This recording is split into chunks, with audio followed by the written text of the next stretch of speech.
रात होते ही मेरी बेटी पेट पकड़कर चिल्लाना शुरू कर देती कि बहुत दर्द हो रहा है। मैं फौरन इसे हॉस्पिटल ले जाती, जहां इसे डॉक्टर अल्ट्रासाउंड रूम में ले जाता और फिर कुछ देर बाद बेटी ठीक हो जाती। लेकिन मुझे बहुत हैरत होती जब डॉक्टर इसे बिल्कुल दवाई नहीं देता, सिर्फ अल्ट्रासाउंड रूम में ले जाकर कुछ देर के बाद भेज देता, कोई भी दवाई नहीं देता था। अब मुझे शक सा हुआ। एक दिन बेटे का बुर्का पहनकर अल्ट्रासाउंड रूम में चली गई तो ये देखकर मेरी जान निकल गई जब डॉक्टर दरवाजा बंद करके मुझे बेड पर लिटाकर मेरी 17 साल बेटी ने इंटरमीडिएट के इम्तिहान पास किए तो ये की जिद लगाई कि शहर जाकर डिग्री की पढ़ाई करनी है। मैं ये बात सुनकर परेशान हो जाती कि आजकल जमाना भी बहुत खराब है और घर से बाहर तो कभी नहीं निकली सिवाय स्कूल और कॉलेज जाने के, तो इतने बड़े शहर में अकेले कैसे रहेगी। लेकिन एक लौती बेटी होने के नाते मुझे इसकी हर जिद अजीज थी और मैंने ठान लिया कि अब बेटी को डॉक्टर बनाना है। मैंने अपने शौहर से इस बारे में बात की तो मेरे शौहर ने भी बुलाकर इजाजत दे दी। मेरी बेटी बहुत खुश थी कि अब वो अपने ख्वाबों को पूरा करने के लिए शहर जाएगी, वहाँ पढ़ेगी और ख्वाबों को पूरा करेगी। शहर की यूनिवर्सिटी में इसका दाखिला करवाया और इसे हॉस्टल में भेज दिया। मेरे दिल में 100 तरह की वसवसे थी, लेकिन फिर भी दिल कड़ा करके इसे भेज ही दिया। पैसा भी बहुत लगा था, अभी तो आगे और ज्यादा लगना था। मैं घर में काफी परेशान रहने लगी। अपनी बेटी को लेकर मेरे दिल में धड़का सा लगा रहता कि कहीं कुछ गलत ना हो जाए। और फिर एक दिन रात के वक्त मेरी बेटी का फोन आया तो वो बहुत ज्यादा रो रही थी। मेरी तो जान निकल गई और वो रोते हुए बस एक ही बात की रट लगाए हुए होती कि इसे हॉस्टल नहीं रहना, इसे घर वापस जाना है। मेरी तो रूह फना हो गई। मुझे कुछ समझ न आए कि मैं क्या करूं। मेरा शौहर भी काम के सिलसिले में बाहर गया हुआ था और मेरी बेटी की हिचकियां भी उरूज पर थी। मैंने अपनी बेटी को तसल्ली दिलाई कि मैं इसे लेने के लिए आ रही हूँ, बस वो चुप कर जाए और बताए कि क्या हुआ है। लेकिन इसने मुझे कुछ नहीं बताया और इतना ही कहा कि इसे हॉस्टल नहीं रहना। मैं हद दर्जा हैरान और परेशान थी कि आखिरी 2 महीने में ऐसा क्या हुआ है जो मेरी बेटी हॉस्टल में इस कदर परेशान हो गई है और वो वापस आने की जिद कर रही है। मेरे शौहर से ही काम से वापस लौटे तो मैंने इन्हें सारी बात बताई। वो भी परेशान हो गए क्योंकि गांव से इस वक्त शहर जाने वाली कोई भी गाड़ी नहीं थी। मैंने अपनी बेटी को दोबारा फोन किया और इससे कहा कि हम तुम्हें अभी आकर ले जाएं या सुबह, तो इसने अपनी हिचकियां दबाते हुए कहा कि आप लोग मुझे सुबह आकर ले जाएं। और अगली सुबह हम दोनों मियाँ बीवी बेटी के हॉस्टल रवाना हो गए। वहां जाकर हमने देखा तो हमारी बेटी की हालत बहुत ही खराब थी। वो शदीद बुखार में मुब्तला थी और इस वक्त गंदगी में थी। मैं इसके करीब बैठी और इसका कंधा हिलाया और इसको पुकारा तो मेरी आवाज सुनते ही इसने अपनी मंदी आंखें खोली और मुझे देखते ही मेरे गले से लिपटकर जारो खता रोने लगी। इसकी हालत देखकर मैं और ज्यादा परेशान हो गई। अब तो मुझे यकीन हो चला था कि कुछ ना कुछ तो हुआ है। मैंने अपनी बेटी के बाद सारे और इसे मोहब्बत से पिचकारते हुए कहा कि मेरा बेटा क्या हुआ है तुम्हें। इसने अपनी आंखें नीचे कर ली लेकिन अपनी जबान से एक लफ्ज भी ना अदा किया। मैंने इसे बहुत इसरार किया लेकिन बस इसने मुझे इतना ही कहा कि मुझे कुछ नहीं हुआ, लेकिन मुझे हॉस्टल नहीं रहना, मुझे वापस घर जाना है।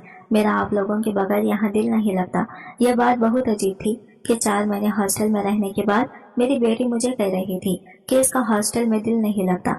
मैंने अपने शौहर को कहा कि परेशानी की कोई बात नहीं है, बच्ची है, बस हॉस्टल में रहते हुए थोड़ा घबरा गई है, कुछ दिन के लिए हम इसे घर ले जाते हैं। हॉस्टल इंतजामिया से बात करने के बाद हम लोग अपनी बेटी को कुछ दिनों के लिए घर ले आए। घर आने के बाद भी इसकी हालत संवरी नहीं बल्कि मजीद बिगड़ती चली गई। इसको शदीद बुखार था और वो दिन ब दिन कमजोर होती जा रही थी।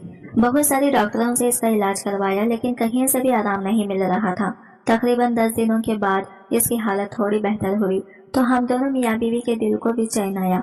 मेरी बेटी बहुत बहुत हंसमुख और खुश इखलाक थी, लेकिन जब से वो बीमार हुई थी हर वक्त अपने कमरे की लाइट बंद करके अंदर ही पड़ी रहती। आज मैं इसे कमरे से बाहर लेकर आई और धूप में बैठने के लिए कहा। कुछ देर तक तो वो मेरे साथ बैठी रही लेकिन इसमें कोई भी बात ना की। पहले तो वो सारा सारा दिन मुझसे बातें करते हुए थकती ना थी और अब इस कदर खामोश हो गई थी। अब तो मुझे जानना था कि आखिर हॉस्टल में ऐसा क्या हुआ है जिसने मेरी चांद सी बेटी को इस कदर मुरझा के रख दिया है।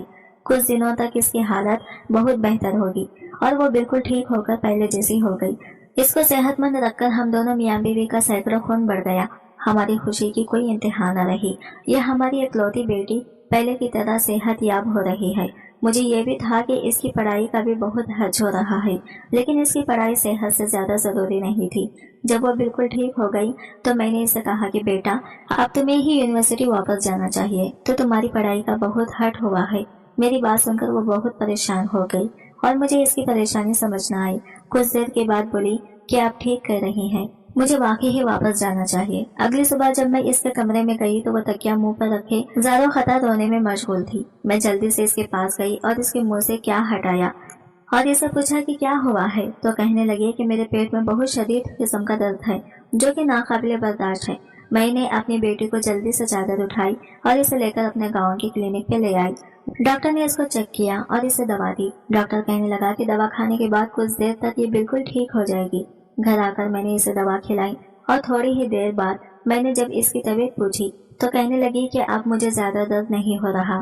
میرا دل اب ہر وقت بیزار رہنے لگا کہ میری ایک ہی بیٹی ہے اور وہ بھی ہمہ وقت بیمار۔ یہ سوچ کر میں بہت غم زدہ ہو جاتی تھی۔ اب تو یہ روز ہی ہونے لگا۔ اس کے پیٹ میں شدید درد ہوتا اور میں اسے کلینک لے جاتی۔ اندر کلینک میں ڈاکٹر الٹرا ساؤنڈ والے کمرے میں 10 منٹ تک اس کو چیک کرتا اور دوا دیتا۔ کچھ دیر تک وہ ٹھیک ہو جاتی۔ مجھے کبھی کبھی لگتا تھا کہ دال میں کچھ کالا ہے، لیکن پھر میں اپنی سوچ کو جھٹک دیتی۔ میرے شوہر نے مجھے کہا کہ ہماری بیٹی کی اب شادی کی عمر ہے، وہ ہاسٹل جانا نہیں چاہتی اور آگے پڑھنا بھی نہیں ہے، اس نے تو ہم ایسا کرتے ہیں کہ اس کی شادی کر دیتے ہیں۔ میں پریشان تھی کہ اپنے شوہر کو کیسے بتاؤں کہ اب ہر وقت اس کے پیٹ میں درد رہنے لگا ہے، لیکن میں نے اپنے شوہر سے کوئی بات نہ کی اور اس کی ہاں میں ہاں ملائی۔ ایک دن میرے شوہر نے مجھے کہا کہ ان کے دوست کا بیٹا ڈاکٹر ہے، وہ ہمارے گھر رشتہ لے کے آنا چاہتا ہے ہماری بیٹی کے لیے۔ میں نے کہا ٹھیک ہے، آپ بلا لیں۔ رشتہ دیکھنے کے لیے لڑکے کی ماں اور لڑکا آیا تھا۔ ہمیں لڑکا بہت پسند آیا۔ شہر میں گھر تھا، لیکن وہ رشتہ کسی اچھی گاؤں والی سلجھی ہوئی لڑکی سے کرنا چاہتا تھا جو اس کا گھر اچھے سے سنبھال سکے۔ اور پھر میرے شوہر تو ان کے دوست تھے تو ہمیں بھی کوئی بھی اعتراض نہ تھا اور نہ ہی انہیں کوئی کام تھا۔ ہم لوگوں نے رشتہ پکا کر دیا اور 2 مہینوں کے بعد شادی کی تاریخ بھی طے ہو گئی۔ میری بیٹی ایک دم سے بالکل ٹھیک ہو گئی اور اس بات نے مجھے حیرانی کے ساتھ ساتھ خوشی بھی کر دیا۔ اور پھر وہ دن بھی آ گیا جس دن میں نے اپنی جان سے پیاری بیٹی کو رخصت کر دیا۔ اس کے جانے کے بعد ہمارا گھر بہت ویران ہو گیا۔ میری بیٹی ہمیں ملنے کے لیے 1 مہینے کے بعد آتی تھی اور میرے پوچھنے پر وہ ہمیشہ یہی کہتی کہ میں بہت خوش و خرم ہوں۔ اپنے گھر میں اس کی یہ بات سن کر میں بھی پرسکون ہو جاتی۔ اور پھر ایک دن ایک فون کال نے میرے پیروں تلے سے زمین کھینچ لی۔ وہ فون میری بیٹی کے سسرال والوں کی طرف سے تھا۔ ہم لوگ جیسے ہی میری بیٹی کے سسرال پہنچے تو میری بیٹی نے بتایا کہ میری ساس صبح کی گئی ہوئی ہے اور ابھی تک واپس نہیں آئی۔ میں نے پورا محلہ چھان مارا، کسی نے بھی اسے صبح سے نہیں دیکھا۔ ہم لوگوں نے دوبارہ پورا محلہ چھان مارا، لیکن میری بیٹی کی ساس کہیں بھی نہ ملی۔ میرے شوہر نے اپنے دوستوں کے ذریعے پولیس وغیرہ سے بھی رابطہ کیا۔ پولیس آ گئی، لیکن میری بیٹی کی ساس کے بارے میں کوئی بھی پتہ نہ لگا سکا کہ آخر وہ کہاں گئی ہیں۔ میری بیٹی کے گھر میں ایک دم سے بھونچال آ گیا تھا۔ ہر کوئی پریشان تھا کہ آخر میری بیٹی کی ساس کہاں جا سکتی ہیں۔ ہم لوگ تو واپس آ گئے۔ شام تک میری بیٹی کا شوہر بھی باہر کے ملک گیا ہوا تھا اپنے کسی کام کے سلسلے میں۔ میری بیٹی کے شوہر کا نام علی تھا۔ 1 مہینے کے بعد میری بیٹی کا شوہر بھی باہر کے ملک سے واپس لوٹ آیا تھا، لیکن اس کی ساس کا کوئی اتا پتہ نہیں تھا۔ 2 ہفتوں کے بعد ایک دن اچانک ہی میری بیٹی شام کے وقت اپنے کپڑے کا بیگ ساتھ لے آ گئی۔ وہ بہت پریشان تھی۔ میں نے اسے بٹھایا، پانی وغیرہ پلایا اور اسے پوچھا کہ کیا ہوا ہے، تو میری بیٹی نے مجھے کہا کہ امی مجھے معاف کر دو، میں بہت بری بیٹی ہوں۔ میں اس کی باتیں سن کر حیران رہ گئی کہ آخر وہ ایسا کیوں کہہ رہی ہیں۔ تو اس نے مجھے جو باتیں بتائیں انہیں سن کر میں ایک بار کام کر رہ گئی۔ میری بیٹی نے مجھے کہا کہ ساس کی گمشدگی کے بعد میرا شوہر باہر کے ملک سے لوٹ آیا۔ وہ بھی بہت پریشان تھا۔ اس نے ہر ممکن کوشش کی ڈھونڈنے کی، لیکن اس کا کہیں پتہ نہ کروا سکا۔ مجھے یوں محسوس ہو رہا تھا جیسے وہ اپنی ماں کو لے کر بہت زیادہ پریشان ہو، اس لیے مجھے نظر انداز کر رہا ہو، لیکن کچھ دنوں کے بعد اس نے مکمل ہی مجھے نظر انداز کر دیا۔ میں نے اس سے بات کرنے کی کوشش کی اور اسے کہا کہ جب سے آپ آئے ہیں آپ نے میرے ساتھ کوئی بات چیت نہیں کی۔ میرا شوہر مجھے کہنے لگا کہ میں اپنے سرگرمیوں میں مشغول رہوں، مجھے کسی کی پرواہ کرنے کی کوئی ضرورت نہیں۔ اپنے شوہر کا یہ جواب سن کر مجھے یقین ہی نہیں آ رہا تھا کہ یہی میرا شوہر ہے جو مجھ سے اتنے میٹھے لہجے میں بات کرتا تھا، اب اس قدر تلخ بیانی کر رہا ہے۔ میں نے اسے پوچھنے کی بہت کوشش کی کہ مجھ سے کوئی غلطی ہوئی ہے تو مجھے بتاؤ، لیکن اس نے اپنے لبوں پر قفل نہ ہٹائے۔ کچھ دن کے بعد مجھے یوں محسوس ہوا جیسے گھر میں کسی چیز کی تیاری چل رہی ہے۔ میں کچن میں آئی تو میری ننند انواع اقسام کے کھانے بنا رہی تھی۔ میں نے اس سے پوچھا کہ خیریت ہے، آج اس قدر تیاریاں کس بات کی؟ तो इसने मुझसे रोब जमाने वाले अंदाज में कहा कि आज घर में मेहमान आने वाले हैं और आप अपने कमरे में ही रहना, नहीं तो अच्छा नहीं होगा। अपनी ननद का यह रवैया भी मेरी समझ से बाहर था। मैंने इसे पूछना चाहा कि मैं अपने कमरे में क्यों रहूं, लेकिन इस वक्त मेरा बहस करने का बिल्कुल भी दिल नहीं कर रहा था, इसलिए मैं खामोशी से अपने कमरे में चली गई। मुझे अपने कमरे से बातों की आवाजें आ रही थी। मेरा शौहर और ननद दोनों बहुत खुश नजर आ रहे थे। मेरी तबीयत बहुत खराब थी, लेकिन मैंने किसी को भी नहीं बताया था। पिछले कुछ दिनों से मुझे शरीर चक्कर आ रहे थे। आज भी मुझे शरीर चक्कर आने लगे और साथ ही उल्टी शुरू हो गई। मैं बेहद घबरा गई। इसी वक्त मेरी ननद मेरे कमरे में मेरे शौहर को लेकर दाखिल हुई और इसके मुंह से जो बातें निकल रही थी, इनको सुनकर मुझे यूं लगा कि अभी जमीन फट जाए और मैं इसमें समा जाऊं। अपने जात पर लगाए जाने वाले इतने घटिया इल्जामात को सुनकर किसका गुनाह पल रहा है जो इसकी यह हालत हो रही है। मैं चकराते सर के साथ बेड पर ढह गई। मेरा शौहर मेरे करीब आया और इसने मुझे 2 थप्पड़ मारे और मुझे कहा कि बस जात बताओ, तुम्हारे अंदर किसका गुनाह पल रहा है। मैं दिल में सोचने लगी कि ये डॉक्टर हो के ये ऐसे कैसे कर सकता है। मैंने पक्का इरादा कर लिया था कि मैं कभी भी इनको नहीं बताऊंगी कि मेरी यह हालत किस वजह से है। मैं तो पहले ही चकरा रही थी, थप्पड़ों की वजह से बेहोश हो गई। मुझे जब होश आया तो मैंने देखा कमरे में कोई नहीं था और बाहर से मेहमानों के बोलने की आवाजें आ रही थी। मैं उठकर दरवाजे तक आई तो बाहर से आवाजें आई कि हम ये रिश्ता पक्का समझे। मुझे समझना लगी कि मुझ पर इतने घटिया इल्जामात लगाकर किसका रिश्ता पक्का किया जा रहा है। रात के वक्त जब मेरा शौहर मेरे कमरे में आया तो मेरे शौहर ने मुझे कहा कि मैं अपने घर जा सकती हूँ, वो शादी कर रहा है। मैंने अपने शौहर को कहा कि अब इसके घर से मेरा जनाजा ही निकलेगा। ये सुनकर वो आग बगोला हो गया और कहने लगा कि जब गुनाह कर रही थी तब कुछ याद नहीं आया। मैं एक बार फिर खामोश हो गई। अगले दिन मुझे पता लगा कि लड़की वालों को किसी न किसी तरह से पता लग गया कि मेरा शौहर शादीशुदा है और उन्होंने शादी से इनकार कर दिया। मेरे शौहर ने मुझसे अलग कमरे में रहना शुरू कर दिया। मैं पता लगाना चाहती थी कि आखिर मेरे शौहर और ननद ने मेरे साथ ऐसा क्यों किया है। ये जानने के लिए मैंने सोचा कि इसके कमरे में जाकर देखती हूँ। रात को मैं इसके कमरे में गई सोने के लिए कि इसने मेरे साथ ऐसा क्यों किया। मुझे देखकर वो एक पल के लिए परेशान हो गई तो मैंने इससे कहा कि मुझे अपने कमरे में डर लग रहा है, इसलिए मैं तुम्हारे कमरे में सोने लगी हूँ। और मैं जाकर आराम से बेड पर लेट गई। 5 मिनट के बाद मैंने हल्की से आंख खोल कर देखा तो वो कमरे के दरमियान में एक टाट बिछाकर इसके ऊपर बैठकर हलकर कुछ पढ़ रही थी और ऐसा महसूस हो रहा था जैसे इसका ज़हनी तवाज़ुन बिगड़ रहा हो। थोड़ी देर के बाद वो मेरे करीब आई। मेरे दिल में खौफ की शदीद लहर उठी। मुझे ऐसा लगा जैसे अभी वो मुझे कुछ कर देगी, लेकिन वो चुपचाप आकर मेरे करीब बैठ गई और इसकी बातें सुनकर मेरे सर पर 7 आसमान आ गिरे और कदमों तले से जमीन सरक गई। वो मुझे कहने लगी कि भाभी, तुम कितनी ढीठ इंसान हो। मैंने हर मुमकिन कोशिश कर ली तुम्हें घर से निकालने की, लेकिन तुम निकली ही नहीं। मैंने तुम्हारे घर से निकालने की कोशिश की, तुम्हारा शौहर तुम्हारा नहीं रहा, तुम मुकम्मल तौर पर तन्हा हो गई हो।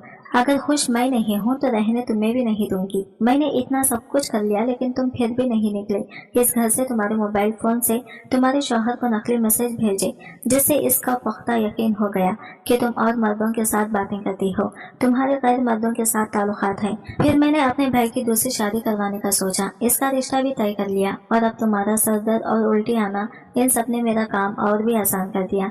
मुझे रात को पता चला कि तुम्हें कैंसर है और तुम बहुत जल्द मरने वाली हो, तो अब मुझे तुम्हें मारने का कोई इरादा नहीं। और जब इस बात का पता मेरी माँ को चला तो वो मुझे रोकना चाहती थी। मेरी माँ चाहती थी कि मेरे बेटे का घर खराब ना हो और फिर मैंने भी हमेशा हमेशा के लिए अपनी माँ को रास्ते से हटा दिया। मैंने अपनी सगी माँ को ही मार दिया और इस बात का पता आज तक कभी भी किसी को नहीं लगा। तुमने बहुत गलत किया भाभी, इस घर में आकर मेरे भाई के साथ शादी करके। मैं अपने दोस्त के साथ इसकी शादी करना चाहती थी, लेकिन मेरे भाई ने कहा वो अपनी पसंद की शादी करेगा और वो तुम्हें पसंद करता था। और कुछ साल पहले तुम और मैं हम एक ही स्कूल में पढ़ते थे और तुम हमेशा फर्स्ट आती और मैं पीछे रह जाती। तभी मैंने सोच लिया था कि मैं तुम्हें तबाह व बर्बाद कर दूंगी, लेकिन फिर तुम लोग गांव चले गए और इसके बाद जब तुम भी आकर इस घर में आए, तुम्हें देखते ही मैंने कहा था अब तुम नहीं बचोगी। और देखो मैंने तुम्हें तबाह कर दिया। अपनी ननद की इतनी भयानक बातें सुनकर मैं दंग रह गई, पर खामोश पड़ी रही। मुझे मुकम्मल यकीन हो गया कि मेरी ननद एक साइको पेशेंट है। बचपन की बातें मुझे तो याद नहीं थी और इसने तब से ही मेरे लिए अपने दिल में बगस पाल रखा था। इस कमरे में आने से पहले ही मैंने सबसे पहला ये काम किया कि जिस वक्त मेरी ननद मेरे पास बेड पर आकर बैठी थी तो मैंने आंख बिछाकर अपने मोबाइल की वॉइस रिकॉर्डिंग ऑन कर ली और इसकी सारी बातें इसमें रिकॉर्ड हो गई और मैंने वो सारी बातें अपने शौहर को भेज दी। अपनी बेटी की तमाम बातों ने मेरे दिल को गम से भर दिया। इसके बाद फिर मेरी बेटी कहने लगी, अम्मी मुझे माफ कर दे, मैं बहुत बुरी हूँ, मैंने आपको धोखा दिया और देखें बदले में मुझे भी धोखा मिला है। मेरा शौहर मुझे कॉलेज के बाहर मिला था, मैं इसे पसंद करने लगी। जब मुझे पता चला वो शहर में रहता है तो मैंने आपसे जिद की कि मुझे शहर पढ़ना है और मैं शहर चली गई। पढ़ने के लिए वहाँ रोजाना मैं अपने डॉक्टर शौहर से मिलती और फिर एक दिन इसने मुझे शादी करना चाहता था। मैंने भी हाँ कर दी। अब मैं आगे नहीं पढ़ना चाहती थी, इसलिए मैंने इतने दिनों तक बीमारी का नाटक किया और फिर जब मेरे पेट में दर्द हुआ तो क्लिनिक जाने लगे। वहाँ मैंने देखा कि अंदर क्लिनिक में अली बैठा है। वो अपने किसी दोस्त डॉक्टर की जगह पे आया था कुछ दिन के लिए। इस क्लिनिक में ये सुनकर मैं बहुत खुश हुई और फिर मैं रोजाना क्लिनिक जाने लगी। मैं और अली अंदर रोज बातें करते रहते। जब आप अंदर आती तो चेकअप का बहाना कर लेते और फिर जब आपको शक होने लगा मुझ पर तो अली ने मुझे कहा कि मैं अब ना आया करूं। और एक दिन जब आप मेरा बुर्खा ओढ़कर क्लिनिक गई थी, इस दिन भी अली अंदर नहीं था तो आपको कुछ पता न चल सका। जब अली ने रिश्ता भेजा तो मैं हर बीमारी भूल गई और शादी की खुशियों में मसरूफ हो गई। कुछ अर्सा बाद मेरे सर में शदीद दर्द उठा और पेट में भी। मुझे पता चला कि मुझे कैंसर है। तब अली काम के सिलसिले में बाहर गया था। जब वापस आया तो मैं इसे बताना चाहती थी, इसके रवैये की वजह से बता ना सकी। लेकिन अम्मी देखे ना मेरी खुशियों की उम्र कितनी छोटी थी। रात को मुझे पता कि मेरी ननद मेरे साथ हसद की आड़ में ये सब किया और मेरे शौहर ने मेरा एतबार नहीं किया। अब मैं इस घर में कभी नहीं जाऊंगी। मेरी बेटी की बातें मेरा दिल चीर रही थी।